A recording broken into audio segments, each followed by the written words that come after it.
Bibe byiza mwe mukurikira Ubukungu Talks.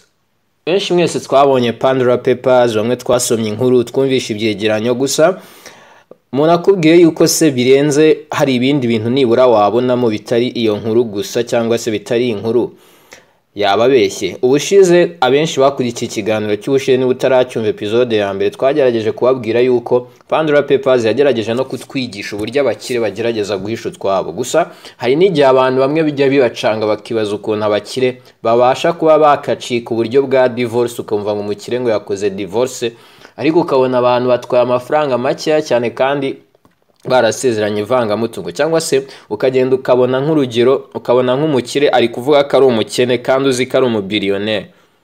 Biba byaragenze gute? Cyangwa se ugasanga hari n'utubazo twinshi nanone ugenda wibaza uburyo abantu babasha guhisha amafaranga yabo abantu ntibamenye ibyo ari byo, ubundi biba bigenda gute? Urufunguzo rwa mbere ubushize twabasobanuye offshore system, ariko uyu munsi none reka tuze turebe trust fund. Kaze neza ku Bukungu Talks. Tudatinzanga, ubundi trust ni iki? Trust fund izi ngizi ziba zisobanuye yuko urugero trust fund izi ngizi ziba zisobanuye yuko urugero ni igihe umuntu wa mbere ari we ukunda kwitwa trust yemera kubika amafaranga cyangwa se imitungo ye cyangwa se kuragiza imitungo ye undi muntu ku nyungu z'umuntu wa gatatu. Ni ukuvanga aha haba harimo involved party cyangwa se ibice biba bigize aka kakino, aba ari abantu batatu. One, aba ari iyo trust fund iyo ngiyo, hanyuma hakaba umuntu uzashyiramo imitungo ye cyangwa se uzayiragiza uwo muntu, hanyuma uwo mushumba niko twamwita. Hanyuma inyungu uzaba ubifitemo ni umuntu wa gatatu, akenshi aba ari abagize umuryango. Niko iyo system cyangwa structure ibipanze. Urugero nge ndaje mfasha amafaranga yanjye ndangije nyaha company ariyo trust fund iri muri South Dakota, hanyuma nkazanyajyana yo buhoro buhoro nkababwira yuko aya mafaranga ari uburyo bw'amafaranga yanjye nta kibazo afite. Igihe cyose habaye ikibazo cyangwa se nindamuka nitabye Imana cyangwa se ngiye, bazayaha abana banjye mu buryo nateganyije yuko bigomba kuba bijyanye n'amategeko. Ukibaza uti se ibi bintu ubundi kubera icyo abantu babikora? Well, hari impamvu nyinshi. Ubundi business nyinshi kubera yuko hari icyo bita risk. Iyo umuntu agiye gukora investment ahantu hari icyo bita political risk. Hari amahirwe make yuko ashobora kuba crisis cyangwa se amafaranga yo muri icyo gihugu agata agaciro ku buryo ushaka kuyahindura ngo ajye nko mu yandi mafaranga nko mu madolari ugasanga birahenze. Rero niyo mpamvu bamwe bahitamo yuko amafaranga babonye bayafata bakayajyana muri izo trust fund kugira ngo izo crisis ziteye cyangwa se guverinoma igize uko ibikoma cyangwa se akaza nk'imanza zituma bishyura bikatwara utwabo, bazaya biteguye yuko batazaba broke cyangwa se batazabura n'amafaranga yo kwishyura abanyamategeko mu gihe bari kuburana uburenganzira bwabo. Cyangwa se ugasanga abantu nanone bashaka gufata company inyungu yayo bakayitandukanya n'ibyerekeranye n'imyenda company ifite. Niyo mpamvu ubona umukire niyo mwumva ngo afite imyenda ariko aba afite reserve akenshi ntugire ngo ni ya mafaranga baba bakwereka muri filime ngo abitse hariya la. Izi trust fund ni agakino gasanzwe kamaze imyaka hafi irenga 135.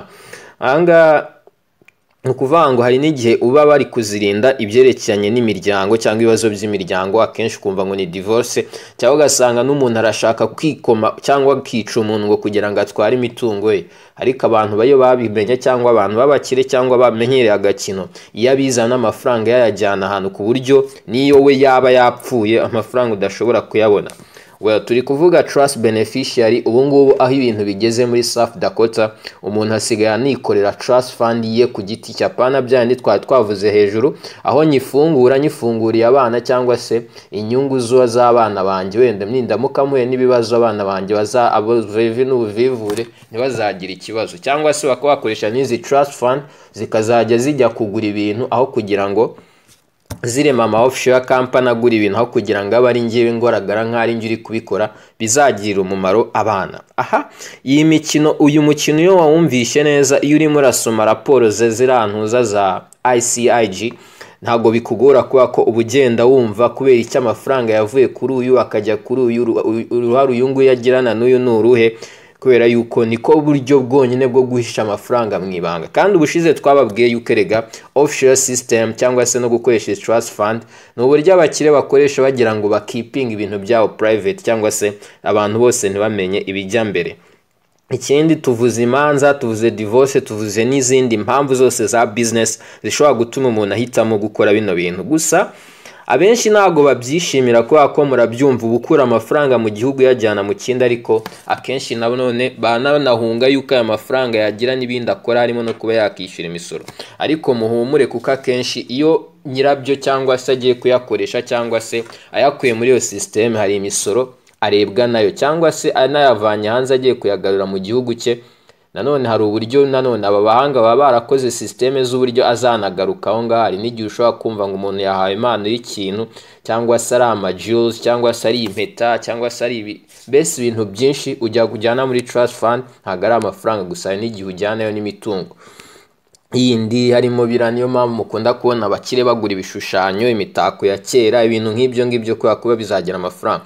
Ibi rero abantu baba barabonye business opportunity, niyo mpamvu South Dakota nyuma y'uko ibonye yuko nta bashoramari yakira nk'uko twabisobanuye, aba lobbying baba baravuze bati reka tugire ibishoboka byose ku buryo twatractinga ibyerekeranye na produits z'imari. Aha ni nka kuriya wenda muri kubona mu Rwanda turi kubaka Ntuza International Financial Center kugira ngo harimwe akazi kazajya kajya mu bintu by'imari, abanyarwanda twese tubona akazi. Na South Dakota yarabikoze kugira ngo ifashe abantu batekereza gushora, abashoramari babone yuko hari uburyo babyaza umusaruro, kuba nta state income tax haba, cyangwa se inheritance tax, cyangwa se byerekeye no kuba bakaka imisoro ku byerekeye n'amazungura, cyangwa se icyo bita capital gain tax. Ibi byo n'ayandi favors ahari, cyane cyane yuko hari n'ikindi kintu South Dakota irusha ahandi hantu hose ku isi.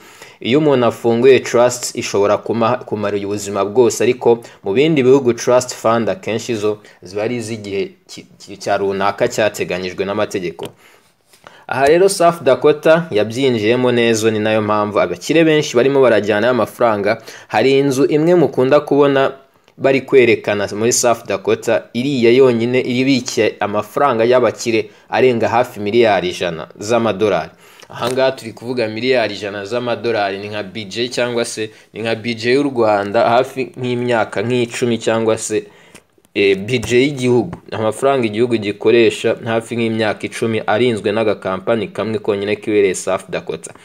Aha rero ubundi amategeko yo muri South Dakota avuga ko nyuma y'imyaka 2 ibiri muri trust yawe, urumva iri muri South Dakota, nta muntu nukuvuga ngo biba bigoranye uko amakuru abirimo ashobora no kuba yamenyekana, kubera yuko bitangira nyuma y'imyaka 2 trust yawe ikoze muri South Dakota. Na divorce ntiyo yakora iki, ntabwo ishobora gutuma amafaranga ariyo, kubera yuko amafaranga yawe n'imitungo iriba yamaje kuba ibanga. Wakibaza kandi n'impapuro zabyo ziba zirinzwe cyane, ziranabikwa ku buryo bigoye cyane yuko amakuru yazo wazanayabona, niyo wayabona biragoye yuko wayajyana kuri uwo muntu, kuko n'imanza zo muri Amerika cyangwa se n'urukiko narwo rukora ibishoboka byose rukabirinda, kwa ko ni legislation cyangwa se ni jurisdiction izwi kandi yubashywe. Aho wakibaza impamvu abakire bari kuva mu bindi bihugu noneho bagiye kuzajya bajyana udutungo twa muri Amerika. Muri 2010 habaye skandale yashyize hanze yuko abantu bo muri cyangwa se Ubusuwisi bwagiye bwungukira cyane mu kuba abantu bajyanayo amafaranga yabo, harimo no kuba abanyamerika benshi ariho bajyanaga udufaranga twabo. Ibi ngibi byatumye Amerika irakara ishyiraho icyiswe Foreign Account Tax Compliance Act. Ahangaha byari bisobanuye yuko ibyerekeranye no guhaga ibyo kongera kujyana amafaranga hanze, leta izajya ishyiraho uburyo, kongere yashyizeho uburyo abantu bazajya bamenya amafaranga yose yasohotse hanze, bakerekana buri muntu wese akerekana imitungo ye y'umunyamerika, yaba ari mu gihugu cyangwa se n'iri mu bitabo biba hanze, byose byerekeye umunyamerika byose bakajya babimenya. Aha rero Amerika urumva yari ifite amahirwe yo kuba yamenya amakuru yaba abanyamerika bari mu gihugu cyabo cyangwa se abari hanze yacyo. Ibi byatumye isi nayo ikuramo igitekerezo cyiza shyiraho icyo bita CRS. Ibi byari byiswe Common Reporting Standard. Ibihugu byose noneho byemeranyije yuko bizajya bisangira amakuru ku baturage babyo, hanyuma bakajya bamenya buri faranga ryose ryavuye ari gihari, ari impamvu ryagiye, ibintu nk'ibyo byose. Rero Amerika yo yahise yanze kujya muri aya masezerano, iravuga iti twe n'ubundi twari dufite fatika mbere yanyu, ntago twajya mu bintu nk'ibyo namwe. Ibi bisobanuye yuko Amerika yo mu gihe ibihugu bifite bigomba guha amakuru Amerika ku byerekeranye amafaranga y'umuturage wa Amerika, ariko Amerika nta burenganzira ifite cyangwa se ifite uburenganzira bwo kutabaha amakuru ku baturage b'ibyo bihugu. Urumva Amerika yabakinnye umukino. Ibi ngibi byahise bituma Amerika iba ahantu heza ho kuba wajyana amafaranga yaki kandi hatekanye, kubera yuko mu gihe cyose amafaranga wajyanye muri Amerika yabonetse mu buryo bwiza, Amerika ntabwo ishobora kugutanga. Aha byatumye Amerika ubu ngubu batangira kuyirebaho muri South Dakota, nk'uko twabibabwiye haratekanye cyane. Abakire bose bari kujyanayo amafaranga n'Abanyamerika ubwabo barahizera. Iyi niyo mpamvu Amerika imaje kubaka cyangwa se ifite ubudahangarwa kuri iki kintu, kuko South Dakota yariremye. Ibindi mijyi ibonye South Dakota investment ziri kujyayo, abantu bari kujyanayo amafaranga, niko kujya Delaware bakora nk'ibyo, Alaska bakora ibyo, Nevada bakora ibyo, Wyoming bakora ibyo. Ubu bose bashuye muri offshore banking. Offshore banking, amabanki cyangwa se amakampani yose zose niho ziri kujyana. Ubu bakoze icyerekeye na systeme ku buryo amafaranga ntihari kujya. Ibi ngibi bya offshore twabasobanurira ibyo ari byo, ubu tubabwiye na trust impamvu ziba zihari. Ahangaha biri kwibazwa abantu bazi kampani ubundi zikora bino bintu zibarazya mu babanga, nta nubwo biba bigoye cyane yuko amakuru yamenyekana. Ariko aho ICIG nyine yerekana za passport, bank statement, tax declaration cyangwa real estate, izi ni impapuro cyangwa amakuru yibanga ku giti cy'abantu cyangwa se ku giti cy'umuntu. Ahangaha bisobanuye yuko abantu batangiye guquestioning izi kampani zatanze amakuru, amafaranga bahembwa kugira ngo bajye gushyira hanze ibintu nk'ibi ngibi bishobora kugira ingaruka. Yego abantu benshi byarabashimishije kwa ko bari kumenya amakuru batari kwigera bamenya, ariko nanone ethics, system yose igira ethics cyangwa se imico cyangwa se uburyo imyitwarire abantu bagomba kugira. Abakire nabo bamenye ubwenge, barabizi yuko hari byinshi bibarengera. Ni nayo mpamvu bishyura amafaranga menshi, aba lawyers bakishyura amafaranga menshi, abantu b'abahanga mu icungamutungo kugira ngo amafaranga yabo cyangwa se mu gihe habaye ikibazo amafaranga yabo muri makonti agafungwa cyangwa se kampani zabo zigahomba cyangwa ibindi bibazo, ngo badashira ngo bakongoke cyangwa se ahazaza h'abana habo hadahungabana. Tusoje neza ku cyerekeranye na Pandora Papers.